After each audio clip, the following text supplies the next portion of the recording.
Hello and welcome to the Real Estate Pro Radio Show. I'm your host, Amber Arms, and we have with us today Jeffrey Giglio from Conshohocken, PA.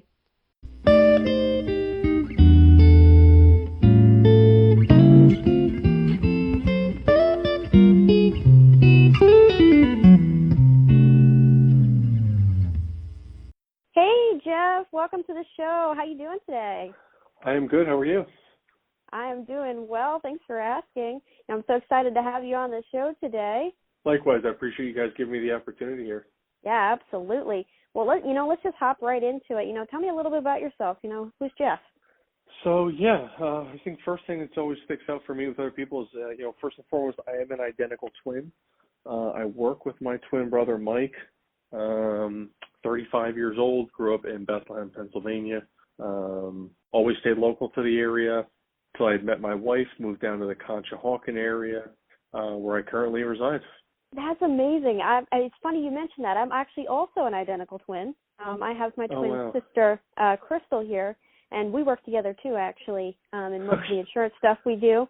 So okay. I think it's funny. Are you older or younger? I'm technically younger by 2 minutes.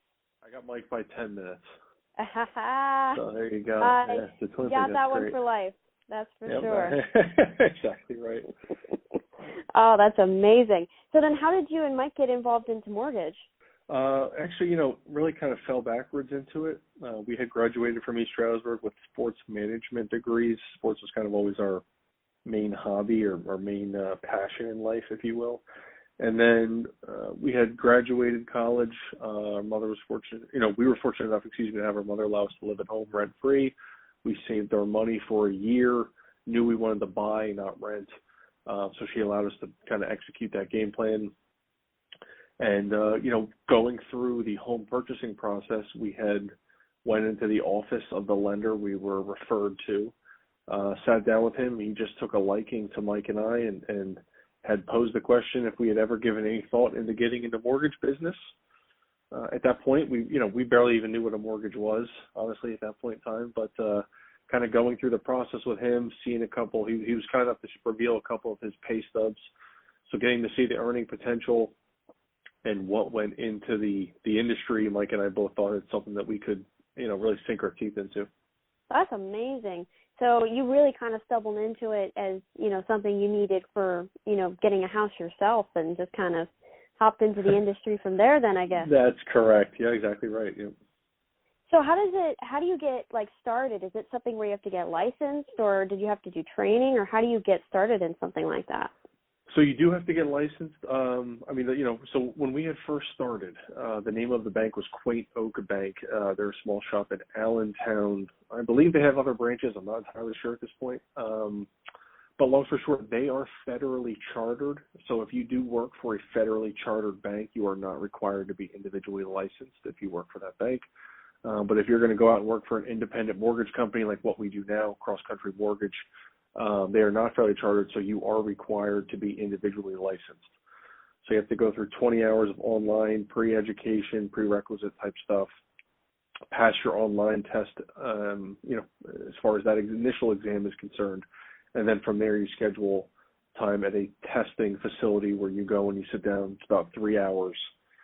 Very difficult test to pass, I have to add. We've had some other peers who have gotten in the industry have struggled to pass it. Mike and I both failed it our first time. But more times than not, long answer here, you do have to be licensed in order to get into this job. That makes total sense. And it seems like that's very common across, real estate in general. Most of the, career paths that are involved with it have some form of licensing, I've found. It's just interesting how it changes from one section to the other. So it's really interesting to see how they compare to each other. So why was the reason that you actually decided to become a mortgage broker then? What was your actual reason that you guys got into it? Was it just that you thought that it was something that you guys could do for the pay, or what was the actual reason? So, I think that, the driving factor behind it, Mike and I always wanted to do something together. We had been pretty determined in that since we were little boys. And then having graduated, I went to work at Verizon Wireless. Mike went to work at Enterprise Rent-A-Car. And feel like, we needed to pay bills and provide for ourselves, although we were living at home, but still wanted to save and, build a life for ourselves. So with that, we got good paying jobs there. But ultimately, when we sat down with Sam, who got us into this, it was the thought behind this is something Mike and I can do together. When explaining the job, granted, there's a lot of detail and knowledge and training that goes into this, understanding guidelines, knowing how to structure loans. But the main key and the most difficult part of this job is getting the phone to ring. And for that, you have to be personable. You have to go to networking events. You're going to happy hours, mixers, business net like BNI groups where, morning clubs, you're sitting down having breakfast, getting up, giving your elevator speech. And that's something he and I have always been good at, just a likability, if you will. We've always been blessed, again, with being twins, as you guys know, right? We'll go out to these events, and we found ourselves more times than not even necessarily having to be the ones to initiate conversation. People would approach us and ask us, are you guys twins? So that would then just lead to the flow from there, and it was kind of always something that allowed us to stand out, which, again, we thought if we're going to get into sales background, what's your differentiator? And for us, it was being twins, because that was something that made us unique and different from another loan officer. So combining the aspect of that with, yes, another core piece of this for us was the earning potential. Because Mike and I have always had a certain income set for ourselves, and to be able to do that in this was important to us. Well, I think that's awesome. I mean, just the fact that you're able to find something that you can do together, as you said, I know exactly what it's like, and, there's nobody that you trust more than your twin. I mean, it's hard to find anybody that's going to be on the same exact wavelength all the time. I guess some people joke on how it's like telepathy, right? But it's not even that. It's just so much that you guys are on the same page most of the time. Think the same way, feel the same way. It just makes for a very good team, I think. Because you've experienced life through essentially obviously not the same set of eyes, but through the same set. Whoever was babysitting, whatever class you were in, so on and so forth, it was a matter of kind of going through life side by side. Yeah, absolutely. A lot of the same experiences kind of mold you very similar, and it's definitely an interesting experience, and I definitely get the questions too. A lot of people want to know what it's like, and sometimes it's hard to explain to people, how it is on the inside versus the outside. And I think it's super fascinating to find other twins out there and see if their experience is similar. Same. It's something we also, we enjoy that as well, running into random people out sometimes. And it is interesting to kind of see a dynamic where I feel that any twins we run through, they're either super, super close or they're rather distant. They've just kind of wanted their own life and kind of almost resented being a twin. I just can't relate to that thought. I can't either. It's a lot of either one or the other. There's no in between. And honestly, I couldn't imagine my life without her being involved, without her being close by, and knowing that I have somebody that I can fall back on and will always understand, how I'm feeling or how I'm thinking at that moment. It's just a beautiful thing. That's for sure. It is. I agree. Well, so you've been in mortgage for a while, I'm sure. What would you think that we're looking at with the market going into 2023? We've had a lot of changes over the past couple months. Yep. So, and that's a great question. This is our year 11 for us in the business. We've never really dealt with this market. Mike and I got in 2012, so it's really kind of right when we were coming out of the subprime mortgage crisis. And it's kind of been nothing but uphill as far as our career has been concerned from that standpoint. Inventory has always been rather flush, rates relatively low. We've had high rates before when we got in. I think it was 2018. We were up at around 5%, 5.5%. That was kind of the highest we'd ever seen it. So we are in somewhat uncharted territory as far as we're concerned, with our careers being around 7. But, there's just a lot of factors that are relatively, what's going on in Russia and Ukraine has a lot to do with rates, although people don't necessarily factor that in. That's something that nobody saw coming, right? Has been a big part of supply chain, agriculture, and all that stuff plays in a role in mortgage-backed securities as well, to some degree, right? I'm not saying there's an exact correlation, but it's all factored in. It also just kind of leads to like a macroeconomic outlook that's a little more unsettling, so that never helps. The other reality is COVID, right? And all the, unprecedented things that came with that, the lockdown, all the stimulus, all the liquidity that was just kind of handed out into the market today, which is why we're dealing with the inflationary problems we're dealing with. And I think it's difficult to assess where we're going to be because I don't know that anyone necessarily has a firm grip on how much was handed out and where that money is now and when this kind of inflationary period will stop. You handed out an unprecedented amount of money over the last 2 years. And they from what I see and what I hear and I watch, it just feels like they're kind of throwing darts at a board to see, all right, well, let's try this to get a reaction, and then let's try that. But they don't necessarily have an exact game plan in place. Because Mike and I spent a lot of time watching CNBC, and the general gist I get from that is the amount of people that disagree with what the Fed is doing, but the Fed is then so assuring in their stance and that they have this somewhat under control. But when you hear Wall Street and the Fed going back and forth like that, it just makes me feel like no one necessarily knows what they're doing, and they're just kind of figuring it out on the fly. This episode is brought to you by We Insure Center of Chester Springs, Pennsylvania. With access to over 200 carriers, We Insure is ready to service all of your insurance needs for home, auto, business, life, and more. Simply call 484-207-6640. Again, that's 484-207-6640, or visit WeInsureCenter.com. Get your free quote today. Yeah, and I mean, I think that's understandable to a certain degree, too, just because, as you said, we're going through two very large, very impactful experiences back to back here. I mean, the last time we had a pandemic of this scale was like the early 1900s, I think it was. So, knowing how much that was going to impact the economy, I think nobody could really predict necessarily just how far-reaching it was going to be until we got through on the other side.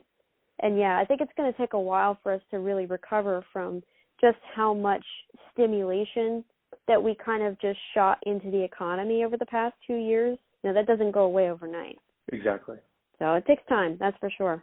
Yep, and it's tough to forecast, and that's the number one question we get from clients are, how long do your rates are going to be this high? When are the rates going to come back down? And I mean, everyone can speculate, but if anyone actually acts with some level of certainty, I just, to me, they're lying. Yeah. Because nobody knows. Nobody knows. Yeah, I mean, everybody's kind of guessing at this point. So, everybody's kind of putting in their ideas of what could it be and where we're going to be. But, at the end of the day, it's probably going to be somewhere in the middle of where we're all guessing anyway. Exactly and right. Yep. Everybody's going to be half right in some way. And then we're going to be on the other side being, okay, well, it wasn't as bad as we feared, but it wasn't as great as we hoped. And now we're just going to move on from it. And that's just it. It just comes back to everyone having to kind of, normalize.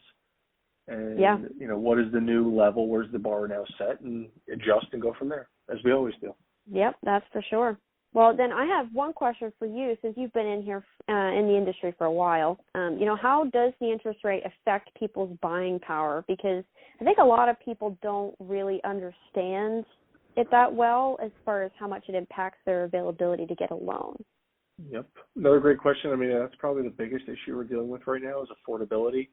So it's all compounded, right? We also have a severe inventory shortage. So that compounding with affordability issues is what's really kind of drying up the market. A lot of cash buyers right now. But to stay on target with your question there, affordability, essentially from where we were at the beginning of 2022 to where we are today on a $400,000 loan, it's roughly $1,000 more per month for that individual today than it was back when rates were in the mid to high threes. Wow, that's crazy, actually. And for the average household, adding $1,000 to a month to their payment, it's not feasible. It's not realistic. Yeah, it's not attainable. Especially with the cost of living and everything else inflating at the same rate, people don't have as much income to be able to dedicate to something like that. Correct. And the damage has been done with the home appreciation over the last 2 years. I think a lot of it was tied to kind of that urban flight. Right now, everyone's working remote, and you had a bunch of people who have city wages that were living in the city now have the ability and autonomy to work from their home. And, a lot of people, if I can work from home, I don't have to be in the city. I don't want to be in the city. So it's led to a mass shortage in, rural city, suburban areas for everyone kind of pushing outward, wanting more space, more house, more land. And they, it really drove up the prices. We had some crazy appreciation over the last 2 years with where homes were and where they are today. And although they are attempting to raise rates to kind of combat that, drive prices down, to this point, that has been unsuccessful. Now, do you think they're going to go back down at some point, or do you think I they're don't. Stay where they are? We're not seeing the same level of appreciation. The appreciation percentage has definitely dropped, and in that effect it has worked, but we are not seeing any price dropping. So what a lot of people are forecasting, both the mortgage side and the real estate side, are essentially just 0% appreciation as a possibility for the next 2 years. But 0% appreciation doesn't take away, the 20 to 40% in pockets appreciation that we seen over the last 2 years. Yeah, I mean, it's compared, what's a normal appreciation rate, would you say, under, traditional conditions, pre-pandemic? What was a typical appreciation rate? Anywhere for real estate, somewhere between 2 to 6%. It's kind of always been my understanding. Now, I don't know that for a fact. It's a great question. That's something that I should know, but the real estate side I've kind of always leaned on our agents for. Yeah, well, there's tons of people with great information out there, so knowing the right people is I find most important in this industry. And that's exactly right. And we always try to stay in our lane, right? If we want to be specialists in mortgage banking and let the other professionals in whatever sector of real estate that is, let them be the professionals in their field. Absolutely. I mean, so even if we give it some extra buffer right there, let's say that a traditional higher percentage is 10% appreciation, we're still talking up to 2 to 4 times that amount over the past 2 years. That's still an insane amount of appreciation to happen in that time period. Yes, and although although it may not continue to appreciate at that level, even if it stays at 0, you've still made all that money and are sitting on all that money now. You're not going to necessarily be losing any of that money.